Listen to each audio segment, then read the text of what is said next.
Dr. King was a follower of liberation theology. I agree with you there. And the doctrine of liberation theology is heretical to its core. If you know anything about liberation theology, you know anything about, of course, the Soviet Union and their involvement in Latin America. Liberation theology, again, is just another aspect or a euphemism, so to speak, for the social gospel.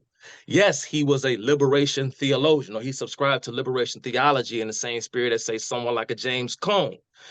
Notice how, with all due respect, Vicky just told on herself.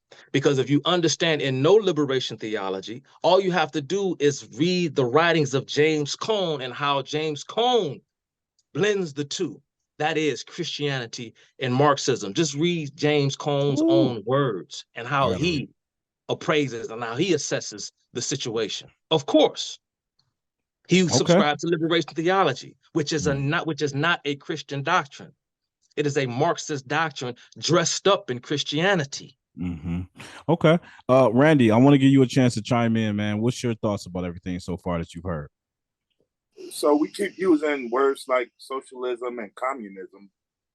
Are those bad words? They absolutely are bad words, and that's not a dispute. Is the ideology horrible? So yes, it is. If we want to define communism, now whichever way you want to do it, denotative, connotative, whatever you want to do, how would you define communism? Are you done? Are you asking a question? Done. Simple question. Okay. How would you define communism?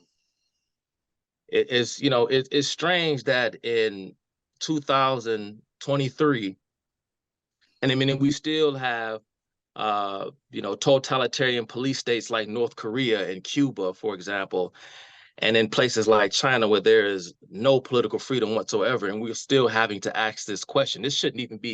This question shouldn't even have to be asked, and it's not about a denotative definition of communism or a connotative definition of communism. All you have to do is go to the writings of Marx and Engels themselves, or even later on Lenin, and listen to what they had to say about communism itself. It's not about what I think; it's about what they wrote. And just like Neil, when he quoted me earlier on his Instagram page, when he talked about how I made the comment that, of course, communism is the political expression of atheism. Okay, because Karl Marx was building on. Okay, go ahead. Okay, go ahead, Randy. Go ahead, Randy. Follow up. No. We're not getting into atheism. No theism. I only want to know. What is but see, you cannot ask me. Just yours. Because if you're using it, you've already sat back and expounded on it a million times over. What is your definition of communism? Yours. If you're going to vilify it, why are you vilifying it? I'm vilifying it because it is anti-freedom. Intrinsically, because the very notion of freedom coincides with the very concept of private ownership and property in the first place. See, in order for you to understand Marx, you have to understand who Marx was building upon, which was a Frenchman by the name of Jean-Jacques Rousseau, who wrote in his discourse on inequality that inequality is a byproduct of property ownership. This is why when we go back full circle to what Neil was talking about when we began, that is how and it's funny because all of this stuff is predicated upon slavery. And Vicky said earlier that we were kidnapped and all this other foolishness.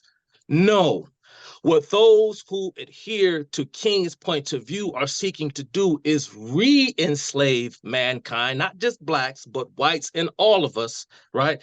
By increasing the tax burden through welfareism.